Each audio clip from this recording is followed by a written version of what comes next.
अस्सलाम वालेकुम एवरीवन, कैसे हैं आप सब। अगर आपकी स्किन भी गर्मियों में बहुत ज़्यादा डल हो गई है, स्किन से ग्लो ख़त्म हो गया है, फेस बहुत ज़्यादा ऑयली हो रहा है, तो आज आपके साथ तिब्बत स्नो क्रीम का एक ऐसा फार्मूला शेयर करूंगी जिसको यूज़ करने के बाद आपको ना तो ज़्यादा पसीना आएगा, स्किन भी आपकी फ्रेश रहेगी, कलर भी आहिस्ता आहिस्ता फेयर हो जाएगा।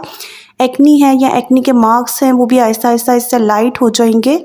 बहुत ही ज़बरदस्त ये लाइट वेट फार्मूला क्रीम आप लोग के साथ शेयर कर रही हूँ। बिल्कुल भी इसके साइड इफ़ेक्ट्स नहीं हैं। बहुत ही अमेजिंग आपको रिजल्ट मिलेंगे। गर्मियों के लिए बेस्ट है, इसको आपने लाजमी से यूज़ करना है। स्किन आपकी ब्राइट होगी, कलर आपका फेयर हो जाएगा, कोरियंस की तरह आपकी स्किन चमकने लगेगी, स्किन का टेक्सचर भी इम्प्रूव होगा। तो इस अमेजिंग सी रेमेडी को स्टार्ट करने से पहले अगर आप मेरे चैनल पर न्यू हो तो चैनल को सब्सक्राइब कर दें और वीडियो को भी लाइक कर दें। अब हम रेमेडी बनाना स्टार्ट करते हैं। अब जिस भी बोल में आपने ये क्रीम बनानी है वो बिल्कुल साफ़ सुथरा और खुश्क होना चाहिए। पानी अगर थोड़ा सा भी होगा तो क्रीम आपकी ख़राब हो जाएगी। अब जी सबसे पहले आपने लेनी है तिब्बत स्नो क्रीम। ठीक है, आप सभी को इस क्रीम का पता होगा, बचपन से हम ये यूज़ करते आ रहे हैं। बच्चों के लिए भी आप यूज़ कर सकते हैं, इसका कोई भी साइड इफ़ेक्ट नहीं होता।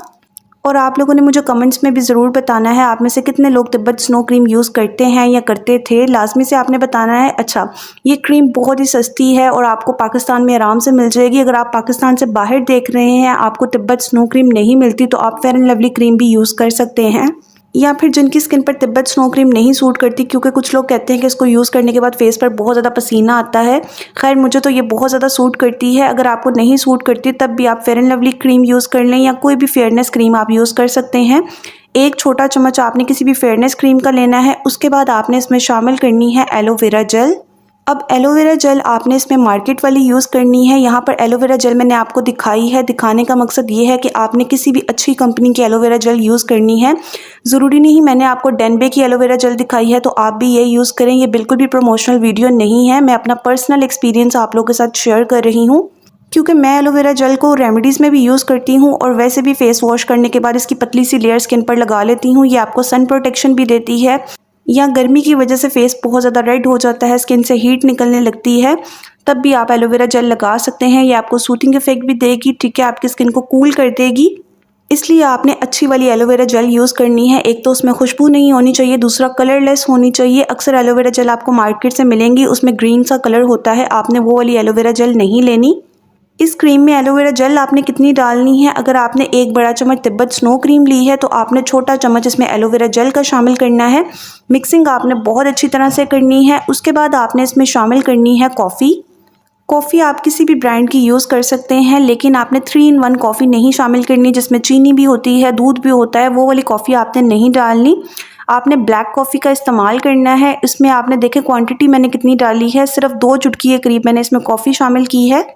मैंने इसमें कॉफ़ी सिर्फ इतनी सी डाली है। आप चाहें तो इसमें छोटा आधा चम्मच कॉफ़ी का डाल सकते हैं। पर्सनली आप लोगों को बता रही हूँ, मुझे कॉफ़ी की स्मेल बिल्कुल नहीं पसंद। जिन लोगों को पसंद है वो थोड़ी सी कॉफ़ी इसमें ज़्यादा डाल सकते हैं। कॉफ़ी का ये फ़ायदा है कि आपकी स्किन को ब्राइटनिंग इफेक्ट देती है, नेचुरली आपके कलर को फेयर करती है, स्किन पर पॉलिश का काम करती है।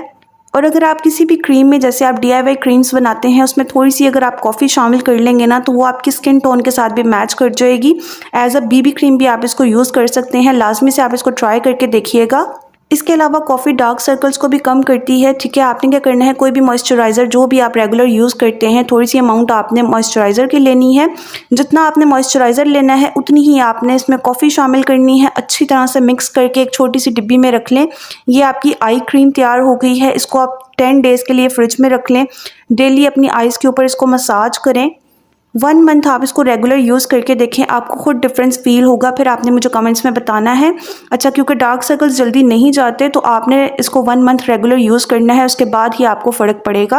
अच्छा, यहाँ पर आप देखें मैंने इसमें थोड़ी सी हल्दी डाली है। हल्दी भी स्किन को ब्राइट करती है, स्किन पर ग्लोइंग इफेक्ट देती है। सिर्फ एक चुटकी ही आपने इसमें हल्दी शामिल करनी है। हल्दी में क्योंकि एंटीबैक्टीरियल प्रॉपर्टीज़ होती हैं, इससे आपकी क्रीम सेफ़ रहेगी, इसमें जर्म्स नहीं आएंगे। इसके अलावा आपकी स्किन को भी बहुत ज़्यादा प्रोटेक्ट करेगी, स्किन को हील करेगी, रिपेयरिंग का काम करेगी। तो इसके बहुत ज़्यादा फ़ायदे हैं। और एक चीज़ का आपने बहुत ज़्यादा ख्याल रखना है, मैं अक्सर आपको रेमेडीज़ में बताती हूँ, लेकिन जो लोग मुझे न्यू देख रहे हैं इसलिए मैं दोबारा से बता रही हूँ। हल्दी आपने बिल्कुल सेफ़ यूज़ करनी है, मसालों वाली हल्दी नहीं यूज़ करनी। अक्सर ख़वातीन खाना बनाते वक्त एक ही चम्मच से सारे मसाले डाल रही होती हैं, तो हो सकता है कि हल्दी में भी नमक या मिर्च शामिल हो जाए, जो कि आपकी स्किन के लिए बिल्कुल भी सही नहीं है। तो कोशिश करें सेफ़ हल्दी यूज़ करें। आप न्यू हल्दी अपने लिए रेमेडीज़ के लिए लाकर रख लें। यहाँ पर सबसे बेस्ट है कि आप आंबा हल्दी ले लें, आपको पंसार की दुकान से मिल जाएगी। बेस्ट है स्किन के लिए, कलरलेस होती है और बहुत इसके फ़ायदे होते हैं। अब यहाँ पर आप देखें मैं इसमें रोज़ वाटर शामिल कर रही हूँ। रोज़ वाटर आपने 2 से 3 बार इसमें स्प्रे करना है। तकरीबन छोटा आधा चम्मच इसमें रोज़ वाटर आपने शामिल करना है। इससे क्या होगा, क्रीम की कंसिस्टेंसी बहुत स्मूथ बनेगी और रोज़ वाटर स्किन के लिए बहुत अच्छा होता है, स्पेशली गर्मियों में और ऑयली स्किन वालों के लिए बेस्ट है, पोर्स को श्रिंक करता है। इसके अलावा इस क्रीम से रोज़ वाटर की बहुत ही अच्छी एक खुशबू भी आएगी। अच्छी तरह से आपने इसकी मिक्सिंग करनी है। अब यहाँ पर आप देखें रोज़ वाटर शामिल करने के बाद भी क्रीम ज़्यादा पतली नहीं हुई, आपने भी सेम इसी तरह की कंसिस्टेंसी में इसको बनाना है। जब आप इसकी मिक्सिंग बहुत अच्छी तरह से कर लेंगे, उसके बाद आपने इसमें शामिल करना है कैलामाइन लोशन। कैलामाइन लोशन आपको मेडिकल स्टोर से मिलेगा, अगर आपको नहीं मिलता तो उससे मिलता जुलता जो भी आपको लोशन मिलता है वो आपने ले लेना है। गर्मियों के लिए बहुत ही ज़बरदस्त होता है। पिंक कलर का ये लोशन होता है, एंटी रैश होता है, स्किन पर बहुत सूदिंग इफेक्ट देता है। इसको जब आप मेडिकल स्टोर से लेंगे ना तो आपने इसका कलर देखना है, ये पिंक कलर में आता है। इसके ऊपर लिखा होता है एंटी रैश, हीट रैश। इस लोशन को आप दिन में 2 से 3 बार डायरेक्टली अपनी स्किन पर यूज़ कर सकते हैं, ठीक है। फेस वॉश करने के बाद हल्की सी अमाउंट आप इस लोशन की लगा लें, आपको सूथिंग इफेक्ट मिलेगा, स्किन आपकी ठंडी हो जाएगी। तो यहाँ पर एक छोटा चम्मच मैं इस क्रीम में शामिल कर रही हूँ लोशन का। अच्छी तरह से आप इसकी मिक्सिंग कर लें, ये बहुत ही ज़बरदस्त क्रीम बनेगी। गर्मियों के लिए मैंने जैसे आपको कहा था बेहतरीन है, आपकी स्किन को बिल्कुल भी ऑयली नहीं करेगी, फ़ौरन से स्किन में एब्जॉर्ब हो जाएगी। टीनेजर्स के लिए बेस्ट है, लड़के लड़कियां दोनों इस्तेमाल कर सकते हैं। इसके अलावा बच्चों को भी आप यूज़ करवा सकते हैं, इसका कोई भी साइड इफ़ेक्ट नहीं है। हल्की सी आपको फेयरनेस भी मिल जाएगी, बिल्कुल आपकी स्किन टोन के साथ ये क्रीम मैच कर जाएगी। चाहे तो आप इसको डे टाइम में यूज़ करें या फिर नाइट टाइम में भी यूज़ कर सकते हैं। आप चाहें तो इसमें एक्स्ट्रा वाइटनिंग के लिए वाइटनिंग कैप्सूल डाल सकते हैं, कोई भी वाइटनिंग सीरम आप शामिल कर सकते हैं, या वाइटनिंग पाउडर भी आपको मिल जाएंगे मार्केट से, अगर आप वो शामिल करना चाहें तो कर ले। लेकिन फिर आपने बच्चों की स्किन पर ये वाली क्रीम नहीं यूज़ करनी वाइटनिंग पाउडर के साथ या वाइटनिंग सीरम के साथ। तो मैंने भी इसमें कोई भी वाइटनिंग कैप्सूल नहीं शामिल किया, ऐसे ही मैं इसको यूज़ करूँगी। आपको फेयरनेस मिलेगी, कलर भी आपका फेयर लगेगा। अच्छा, यहाँ पर आप चाहें तो इसमें ग्लिसरीन भी डाल सकते हैं, 2 से 3 कतरे। जिनकी स्किन बहुत ज़्यादा ड्राई है सिर्फ वो लोग डालेंगे, ऑयली स्किन वालों ने ग्लिसरीन नहीं डालनी। अप्लाई करने का तरीका ये है कि चेहरे को पहले अच्छी तरह से धो लें साबुन या फेस वॉश के साथ। उसके बाद चेहरे को अच्छी तरह से ड्राई करना है। उसके बाद थोड़ी सी आपने ये क्रीम लेनी है, डॉट्स की तरह अपने पूरे चेहरे पर लगा लें, गर्दन पर लगा लें और हल्की सी मसाज कर लें।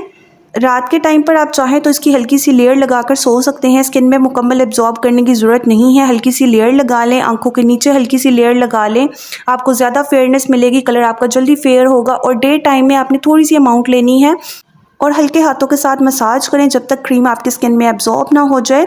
और इस क्रीम को आप किसी भी एयर टाइट डिब्बी में स्टोर कर लें। आपने इसको बनाकर फ्रिज में रखना है ताकि ये ख़राब ना हो, गर्मी बहुत ज़्यादा है। कोई भी आप DIY क्रीम बनाते हैं तो उसको बनाकर फ्रिज में ही रखें। कोशिश करें कि 10 से 15 दिन के अंदर ही ये क्रीम ख़त्म हो जाए, उसके बाद आप दोबारा से बना लें।